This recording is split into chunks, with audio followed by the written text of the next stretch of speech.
All righty. Greetings. Good evening. Mark Dixon here in the Channel 3 First Alert Forecast Center. It is 9:30. It is the 30th day of September, the final day of the month, and this is your Tuesday night edition of First Alert Weather Extra here on WFSB Plus. In case you're just joining us for the first time, these long-form deep dives into Connecticut weather we do on weekdays.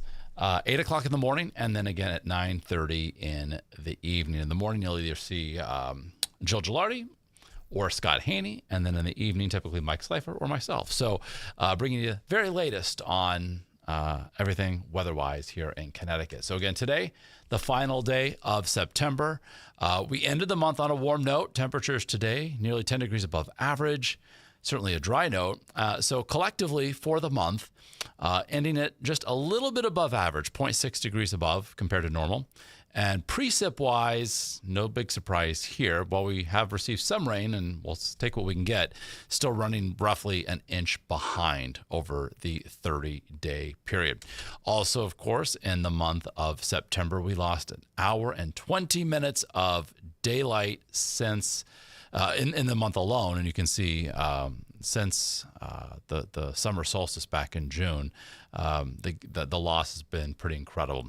So we will continue to lose daylight as we head into the month of October at roughly 2 to 3 minutes a day. So the rate of decrease is greatest this month and next month, and then that rate slows down just a little bit as we head November, of course, into December with the winter solstice. So, of course, back 15 days ago, sunset shifted from the 7 o'clock hour into the 6 o'clock hour. And looking forward in time on October 12th, sunrise goes into the 7 o'clock hour. And 9 days later, October 21st, our sunset moves into the 5 o'clock hour. Again, all as we continue to lose daylight, working away from summer toward winter, as we're now, of course, past the autumnal equinox.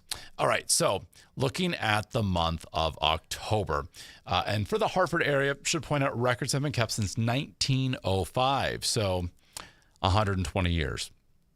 And in the month of October, we've hit 91 twice, on October 2nd and October 7th, 1927 and 1963 there, respectively.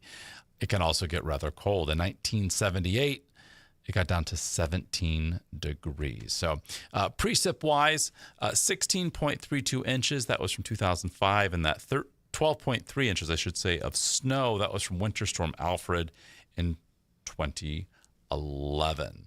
So that was a pretty notable snowstorm, basically for some communities in our state, canceling Halloween. So pretty remarkable there.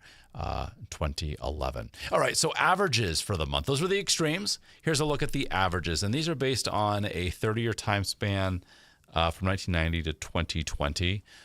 So for the Hartford area, for the first, tomorrow, average high is 70, and our normal low is 48. Tomorrow, we're going to be close to that normal low, and actually a degree or two below the average high. By the end of the month, by Halloween, our average high goes to 58, so a 12-degree drop over the 31-day period, and a 10-degree drop for the overnight lows from 48 to 38 by the end of the month. So, again, we talked about the extremes for precip. When it comes to the average, just over 4.5 inches is what we expect based on the past. And that includes the liquid equivalent of anything frozen, and in the 10th month of the year, we actually average 0.7 of an inch of snow for the Hartford area. And here's a look at the trend just overall through the next 3 or so months. The downturn when it comes to our high temperature by the middle of November, our average high goes to 52. By the middle of December, it goes to 41 degrees. So winter's coming. But in the meantime, we are trending cooler, relatively speaking, seasonably so for tonight. Now, as we make our way through the second half of this work week, it is going to be cooler than normal by a few degrees from our overnight lows to our afternoon highs. But it's brief, so if you are a fan of the summer-like warmth, it is going to be returning this weekend. Temperatures heading back not only into the 70s, but even into the 80s. More on that coming up in just a moment. We're, of course, monitoring closely what is happening in the realm of the tropics across the Atlantic basin. We've got Umberto down to a Category 1 storm. It's going to be passing well to the north of Bermuda, but heading more in the direction of Bermuda is Imelda. Category 1 storm, and that could become a Cat 2 as it approaches Bermuda later tomorrow. But with regard to the east coast of the U.S., both of these tropical systems will be moving away offshore thanks to a front moving through and high pressure from Canada building across the Northeast. So kind of deflecting those from getting remotely close to us. So that being said, some indirect Mariner type influences here, or impacts, I should say. Small craft advisories up. Even for Long Island Sound, but it's the gale watch for the Cape and the islands from late tonight through late tomorrow for some rough seas. So certainly large waves, and as well a concern for rip currents. So if you are perhaps heading to any beaches to take in some sights or maybe some surfing, please be careful, be mindful of those conditions. Otherwise, our first alert live radar, it is scanning dry, and it is going to do so for at least another week. So a dry stretch is certainly underway, and it will continue to the point where we're going to be tracking building rainfall deficits across Connecticut, at least through the first week or so, maybe 10 days of October. Temperatures right now, quite a spread from, say, 58 in Norwich, 59 in Putnam, and as well as in Groton, to 70 New Haven and Bridgeport, 67 in Hartford. So cooler air is beginning to arrive on this northeasterly wind. Good part of Connecticut, several degrees warmer compared to this time yesterday. But again, with the passage of a cold front, we are going to be trending cooler as the night progresses. And by no means was it muggy today, but dew point values, this is a measure of the moisture content of the air. These numbers are going down. And as they drop and this drier air arrives, that is eventually going to set the stage for some noticeably cooler, chilly nights and some pleasantly cool afternoons.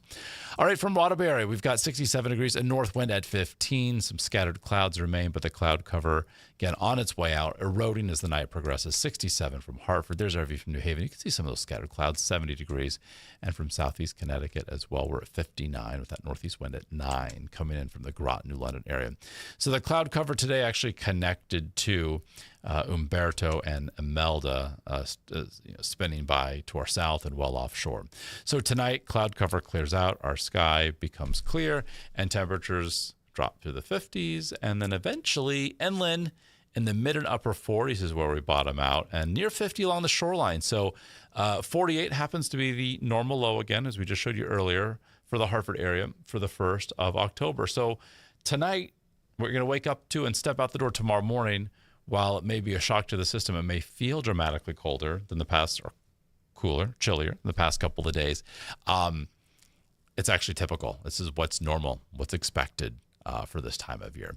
So you may want that jacket tomorrow morning, and you may want to hold on to it through the afternoon. We've got temps that only peak in the mid and upper 60s, so a couple degrees below average. And it will be breezy tomorrow. The wind tomorrow could gust in the 20 to 25 mile an hour range. Nothing too terribly strong.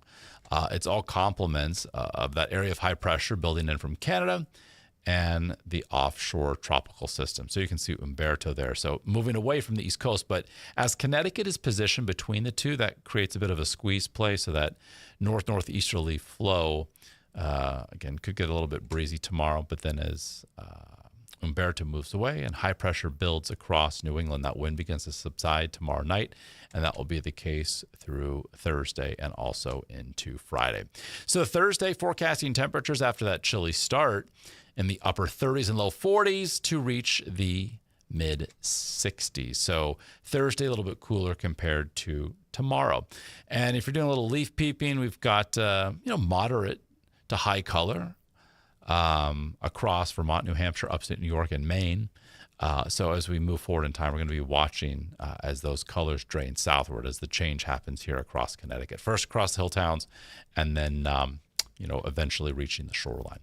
On our first alert 7-day forecast, you'll note tomorrow night, also Thursday night, we've got temperatures that will drop to near 40. So that means the usual chillier spots, northwest, northeast Connecticut, could go down into the upper 30s.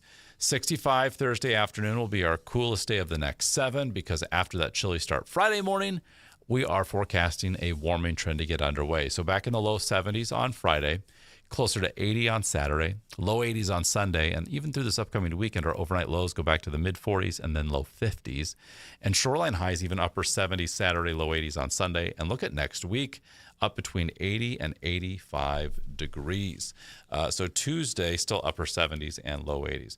So if we do see some frost in those usual cooler spots of northwest or northeast Connecticut, either tomorrow night or Thursday night, that's typical average for this time of year. It's across the northwest and northeastern parts of our state that in the first 10 days of October that we experience our first frost. So another check of our first alert 7-day forecast from Friday night football to UConn's home game on Saturday at the Rent, kickoff at 3:30. If you're tailgating, it's going to be pleasantly warm, very comfortable, low levels of humidity.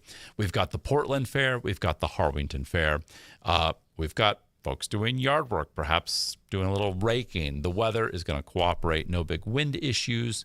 Again, a little bit breezy tomorrow, but thereafter, high pressure moves overhead, and that means we are going to be clear, dry, bright, and tranquil.